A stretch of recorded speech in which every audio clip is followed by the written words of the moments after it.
Hi everybody, Dan Illman, Matt Bernier, the DRFBets race of the day for Wednesday, April the 3rd. We are kicking off the 50-cent late pick 4 at Tampa Bay Downs with some maidens going 7 furlongs in race number 7. You can play the race with a new DRFBets account. When you deposit $50, you get to bet with $200. Learn more at bets.drf.com. Let's meet the field of 3-year-old maidens going 7 furlongs. To kick off this 50-cent pick 4, you can access free formulator past performances for the race on the Race of the Day event page at drf.com. Download them, handicap along with us. We'll take the field in post-position order, beginning with the number 1, Sure Thing. This gelding matched by Broken Vow gets 10% winners from older debut runners. The dams have to a couple of nice multiple stakes winners. One Unforgotten that went long, and one Hot Storm, who was just a really good dirt sprinter.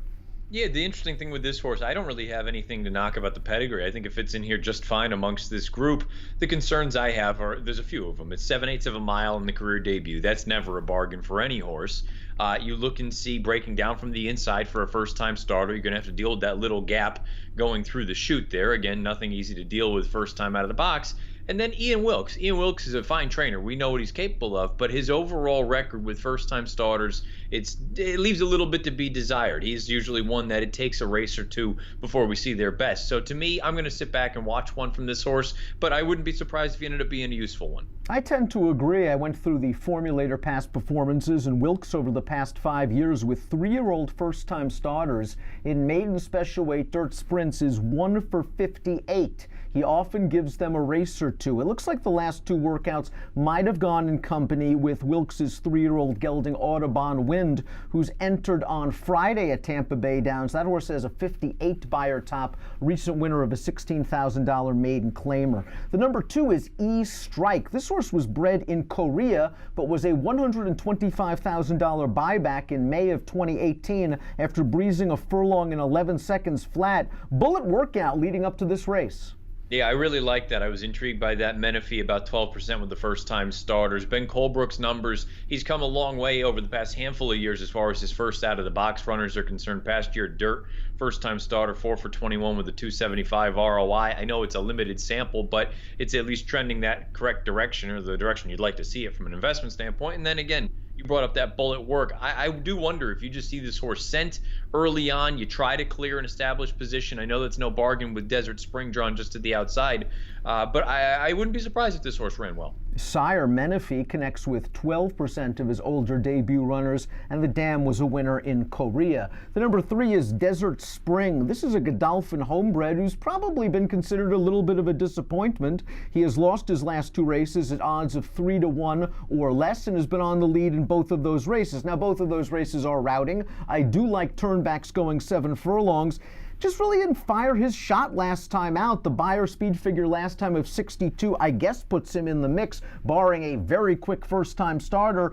He should be close to the pace, even with the cutback in distance.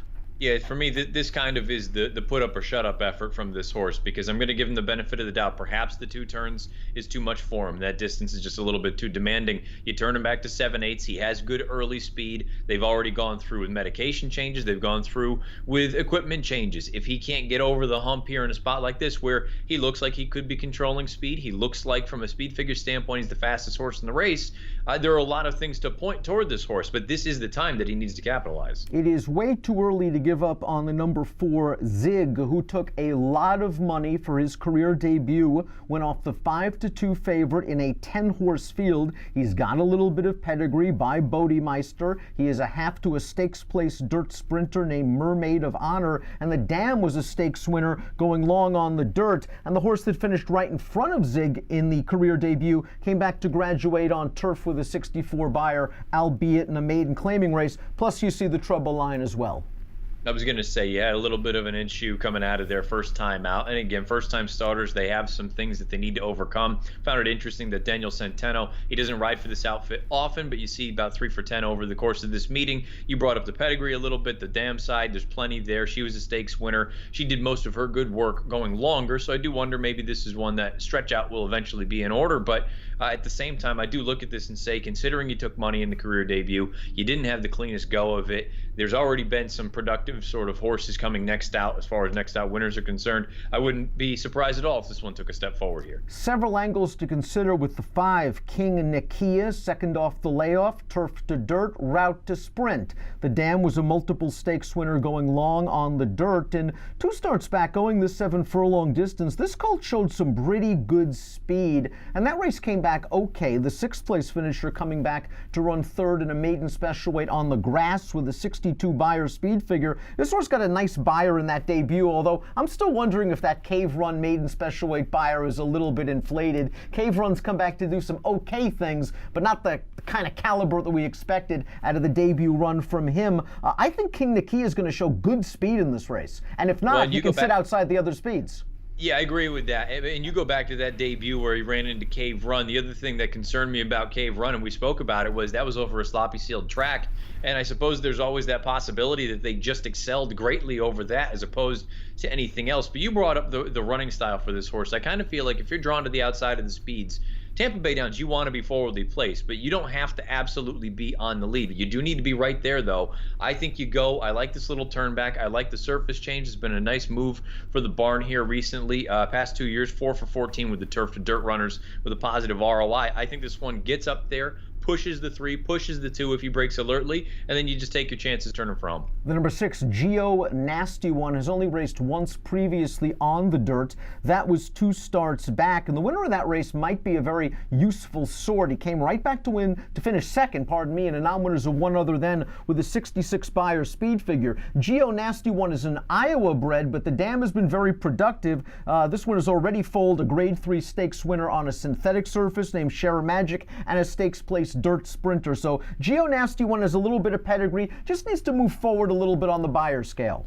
My bigger concern, you brought up Sheer Magic and the surface there. I see this horse. They run on turf already twice. They ran on the main track 2 starts back. There hasn't been any kind of market improvement in any one of the 3 races, and I guess that's the thing that's leading me to start to get a little bit concerned. You're right. It's still too early. You don't want to just totally draw a line through him. He's only run 3 times. But at the same time, I'm starting to wonder, is the main track really what he wants? Is turf really what he wants? Can he run at all? And if you're looking at the 7-2 morning line, to me, he's a bit of an underlay. You can make the argument that the number 7, Burn the Boats, is the best bred horse in this race. This first-time starter is by Violence, a young stallion that wins 18% of the time with older debut runners. The Dam was a multiple grade 3 stakes winner going long on the dirt. She has already foaled the multiple stakes winning sprinter Shy Storm. And you look deep in this family, the Dam's a half to Hallery Hunter, who won the Bluegrass, and Van Nistelrooy, who was a graded stakes winner, and Key Laurie and Prory, both graded stakes winners. So when I see that this horse was a $65,000 buyback as a yearling and then was bought back for $9,000 in June of last year, I wonder what gives. Yeah, because you checked off all the positives here. There's enough to point you toward a horse like this and say there might actually be something here. But considering it is a little bit late now, we're into early April now, beginning of April. For a first-time starter as a 3-year-old, clearly there have been some hiccups to get to the racetrack. Based on the workouts, the tab anyway, it looks respectable enough. It doesn't look like there's anything spectacular, but there's nothing that would just be a major red flag. From a pedigree standpoint alone, I think you want to consider a horse like this because this doesn't feel like a field laden with superstars. I think there's a chance that you might be able to get an opportunity here with a horse at a square number that just from a pedigree standpoint is better than the rest of these. You're right. These low-profile connections basically ensure a nice price over the past 3 years. This barn with 3-year-olds on dirt, 0 for 24. The 8 is Edelman's Catch. This horse moves from turf to dirt, and the barn has not had a lot of success with this move over the past 5 years, 2 for 62. But I think this horse is bred for dirt on the bottom. The Dam's a half to Colonial Glitter, who is a stakes winner going long on the dirt, as well as Fight for Alley, who is a graded stakes winner going long. 7 furlongs might actually be a little bit short for Edelman's Catch down the road. I think the surface switch will improve, but I still got to watch one. Yeah, the debut, there was just nothing really there. You hope that second off the bench you're going to see a little bit more. I would imagine that outside draw is going to be beneficial. But again, you're getting to the main track now, and the main track, all Tampa Bay Downs meet in sprint races anyway, one-turn races. You got to be forward. And based on that debut, I don't know how much gas he's got.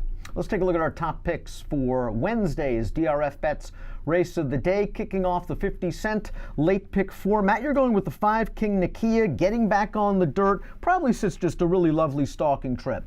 Yeah, I think the horse to beat is Desert Spring, and I think he's the most likely winner. I just thought that there might be a little bit more value with King Nakia. Not that I really trust the horse, but I like the move going from turf to dirt. I like the slight turn back. I like that he has a little bit of speed, and he shouldn't be entirely outrun. And again, maybe it's a slightly more attractive price than the 3, but I think the 3 is going to be a handful. Desert Spring, the horse to beat, but I'm not sure I entirely trust him either, especially at a short price. I think we will see good speed from this horse here. I like him cutting back to 7 furlongs. And as you said earlier, it's a big race for him. It could be a now or never situation. I'm going 3, 7, 5, and 1. Give me numbers. 5, 3, 2, 4. Fun race number 7 at Tampa Bay Downs on Wednesday. Again, we're kicking off a 50-cent pick 4. Get involved with a new DRFBets account. Deposit 50, bet with 200 at bets.drf.com. Approximate post time for the 7th at Tampa Bay Downs on Wednesday, 3:30 Eastern. Good luck.